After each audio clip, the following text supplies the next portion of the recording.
안녕하세요. 세상이야기입니다. 오늘은 문자가 어떻게 만들어졌는지에 대해서 이야기하려고 합니다. 우리는 현재 말을 정확하게 표현할 수 있는 문자를 가지고 있어서 문자가 쉽게 만들어진 것으로 생각할 수 있습니다.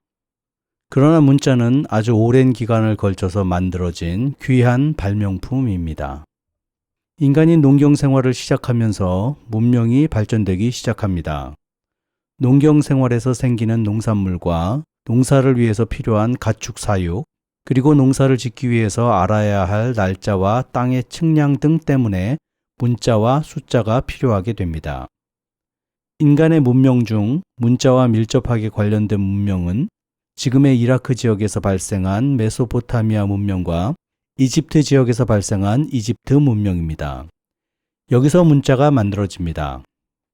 문자의 발명을 알기 위해서는 우선 문자가 생기기 전의 상황을 알아야 합니다. 농경 생활을 하면서 물품을 서로 빌리거나 거래하는 일이 발생합니다.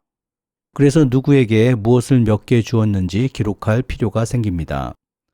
처음에는 물표, 토큰이라는 것을 사용했습니다. 물건을 의미하는 진흙 더미를 만든 후 거래한 숫자만큼 보관해서 인수증을 만든 것입니다. 그러다가 거래하는 물품이 늘어나게 되고 다양한 모양의 물표가 생기게 됩니다. 각 모양은 특별한 물건을 의미하게 되면서 상형 문자의 기초가 됩니다. 거래가 더 활발해지자 이제는 좀 더 효율적인 방법이 필요했습니다. 즉, 거래 내용을 보관하고 기록하는 봉투를 사용하게 된 것입니다. 진흙으로 만든 보관 봉투 블라를 만들고 그 안에 거래한 물표를 넣습니다. 그리고 진흙 봉투를 봉한 후 겉표면에 안에 들어간 물표를 찍어서 내용을 표시했습니다. 그러다가 점차 진흙 봉투 위에 물표를 그리기 시작했습니다. 진흙이 마르기 전에 그림을 그린 것입니다. 그리고 거래한 사람의 도장을 찍었죠. 여기서 문자와 숫자가 처음 사용됩니다. 그러다가 점차 내용물을 굳이 넣을 필요가 없어졌고 진흙 점토판에 거래 내용만 적고 도장을 찍는 방식으로 진화합니다. 결국 글자를 쓰는 글자판이 사용되기 시작한 것입니다. 한마디로 거래 내역서를 점토판으로 만든 것이죠. 이렇게 상형 문자가 만들어지고 사용됩니다. 조금 건너뛰어서 문자의 발전 과정을 단순하게 정의하면 처음에 상형 문자가 만들어지고 상형 문자가 발전해서 표의 문자로 발전합니다. 표의 문자는 한자를 생각하시면 이해하기 쉽습니다. 상형 문자가 단순화된 형태입니다. 그리고 그 표의 문자가 음성을 표시하는 표음 문자로 발전되어 우리가 사용하고 있는 것입니다. 그러나 이 간단한 과정이 실제로는 아주 오랜 세월이 걸렸습니다. 물표를 사용한 것이 기원전 8500년경이고 봉투에 들어간 물표와 글자를 사용한 것이 3200년경입니다. 점토판을 사용하기 시작한 것도 3200년경이고 문자로 문장을 만든 것이 2000년경입니다. 엄청난 세월 동안 아주 천천히 발전했습니다. 메소포타미아 가까운 문명인 이집트에서는 이보다 300년가량 후에 비슷한 경로로 상형 문자가 발명됩니다. 상형 문자를 어떻게 사용했는지 간단하게 설명하자면 우리가 현재 사용하는 이모티콘으로 문장을 만든다고 생각하시면 됩니다. 그렇기 때문에 글자를 쓰고 읽는 사람은 수많은 이모티콘의 의미를 알아야 하고 각 이모티콘이 어떻게 연결되는지를 알아야 합니다. 그래서 아무나 글을 읽고 쓸 수 없게 된 것입니다. 이집트는 상형 문자를 계속 사용했지만 메소포타미아에서는 상형 문자가 조금 바뀌게 됩니다. 메소포타미아에서는 진흙이 풍부해서 진흙판 위에 글자를 썼는데 쓰다 보니 더 편한 방법을 만들어낸 것입니다. 그림을 계속 그리는 것보다 점을 찍거나 직선을 그리는 것이 더 편했던 것입니다. 필기도구를 날카로운 철핀에서 한쪽은 삼각형으로 깎고 다른 쪽은 둥글게 만들어서 쐐기형 문자를 기록하게 됩니다. 이것이 쐐기 문자인데 삼각형, 선, 동그라미로 구성된 문자입니다. 그러나 문자 자체는 상형 문자를 도형화한 것입니다. 한자와 같은 방법입니다. 그렇다면 여기서 현재 우리가 사용하는 표음 문자는 어떻게 만들어졌을까요? 상형 문자에서 표음 문자로, 표의 문자에서 표음 문자로 가기 전에 한 가지 과정이 더 있습니다. 상형 문자를 사용하면 표현하고 싶은 모든 것의 문자를 만들어야 합니다. 그렇게 되면 거의 무한수의 문자를 만들어야 하기 때문에 사람들이 하나의 체계를 생각해냅니다. 레부스 체계라는 방식인데 이것이 표음 문자의 시작입니다. 레부스 체계란 이렇습니다.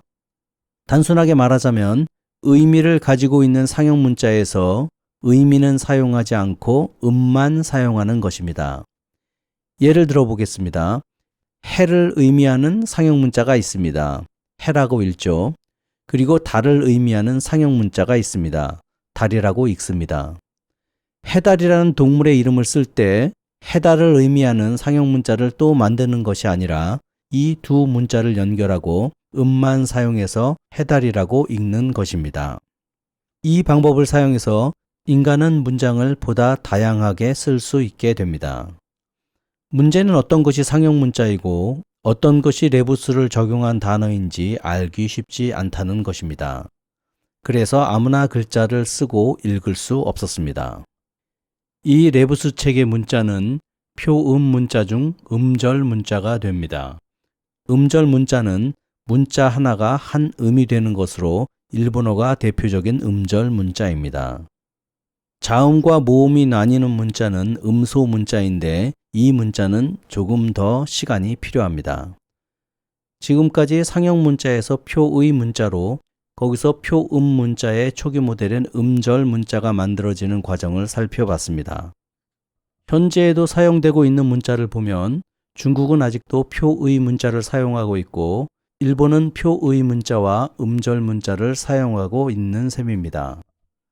중국은 레부스 체계처럼 뜻이 아닌 음가만 차용하고 있는 경우도 있습니다. 예를 들면 기독교에서 기독은 특별한 의미가 있는 것이 아니라 그리스도라는 발음을 가장 비슷하게 낼 수 있는 한자를 조합한 단어입니다. 우리가 사용하는 표음 문자인 음소 문자는 엉뚱하게 발명됩니다. 상형 문자는 일반 사람들이 상형 문자를 배우고 사용하는 것이 어려워서 글을 읽고 쓰는 특별한 사람들이 있었습니다. 그러나 일반 사람들도 글자가 필요했고 그들은 아주 독특한 아이디어를 생각해냅니다. 인류에게 알려진 최초의 표음 문자는 시나이 반도 광산에서 노동일을 하고 있던 샘종 노동자들이 발명했습니다. 당시에는 복잡한 상형 문자가 단순화된 형태로 사용되고 있었는데 여기서 한 발 더 나아가게 됩니다. 복잡한 상형 문자 체계를 배울 시간과 여유가 없었던 노동자들은 아주 기발한 생각을 합니다. 상형 문자 중에 가장 쉬운 글자를 골라 그 단어의 첫 자음만 사용해서 자신들의 말을 기록하는 것이었습니다. 예를 들어 보겠습니다. 아까 사용했던 해와 달을 다시 사용하겠습니다. 이렇게 해와 달을 그려 넣습니다. 그런데 이 단어는 해달이라고 읽는 것이 아니라 히읗과 디귿을 의미합니다. 초성 퀴즈 같죠? 그리고 이것을 호드라고 읽는 것입니다. 제가 조금 억지스러운 예를 든 것 같지만 처음 표음 문자는 단어의 자음만을 기록했습니다. 이런 문자 방식을 발명한 사람들은 샘족이었는데 샘족의 언어에는 모음이 별로 없기 때문입니다.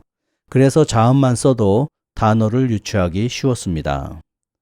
샘족은 지금 서아시아 지방에 주로 살던 사람들을 말하는데 아랍어와 히브리어가 샘족의 언어입니다.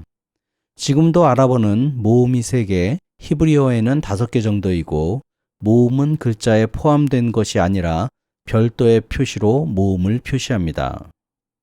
실제 문장에서는 모음 표시를 빼도 그 언어를 아는 사람은 읽을 수 있습니다. 기원전 1800년경에 만들어진 유적에서 이런 초기 문자 형태가 발견되었습니다. 이 음소 표음 문자 표기법은 그 편리성 때문에 점점 퍼져나갑니다. 이 문자를 발명한 사람들은 시나이 반도에서 일하던 샘종 노동자들이었지만 이 문자를 가다듬고 체계화하고 보급한 것은 페니키아 사람들입니다. 원시 시나이 문자는 원시 가나안 문자로 발전하고 페니키아인들은 페니키안 문자로 발전시켰습니다. 그때가 1500년경입니다. 당시 페니키아인들은 지중해를 오가면서 가장 활발하게 무역을 하고 있었고, 무역을 하는 나라 사람들과 거래를 하면서 모두 쉽게 사용할 수 있는 문자가 필요했습니다. 상형 문자나 표의 문자는 공부를 많이 한 사람만 사용할 수 있지만, 이 표음 문자는 조금만 배우면 쉽게 쓰고 읽을 수 있었습니다. 그래서 이 페니키아 문자가 빠르게 지중해 전역으로 퍼집니다. 여기서 표음 문자가 완성되는 계기가 생기는데, 표음 문자가 완성되는 지역은 그리스였습니다. 그리스어는 셈족 언어와는 다르게 모음이 많았습니다. 그러나 자음은 셈족 언어보다 적었죠. 그렇기 때문에 자음만 적으면 무슨 단어인지 전혀 알 수가 없었습니다. 그래서 그리스인들은 자신들에게 필요 없는 자음을 모음을 표기하는 데 사용합니다.